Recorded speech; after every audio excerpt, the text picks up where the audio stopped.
اعوذ باللہ من الشیطان الرجیم بسم اللہ الرحمن الرحیم۔ معزز سامعین و ناظرین السلام علیکم۔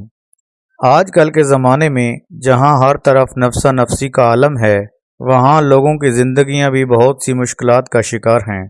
بہت سے خاندان اور ان سے وابستہ لوگ غربت اور تنگ دستی کا شکار ہیں۔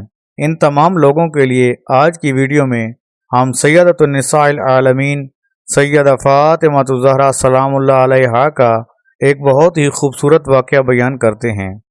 ایک دن ایک عورت سیدہ فاطمہ الزہرا سلام اللہ علیہا کی خدمت میں پیش ہوئی اور عرض کی، اے رسول اللہ کی بیٹی، ہمیں کوئی عمل بتائیں۔ ہم گھر کے تمام افراد کام کرتے ہیں لیکن پھر بھی تنگ دستی دور نہیں ہوئی۔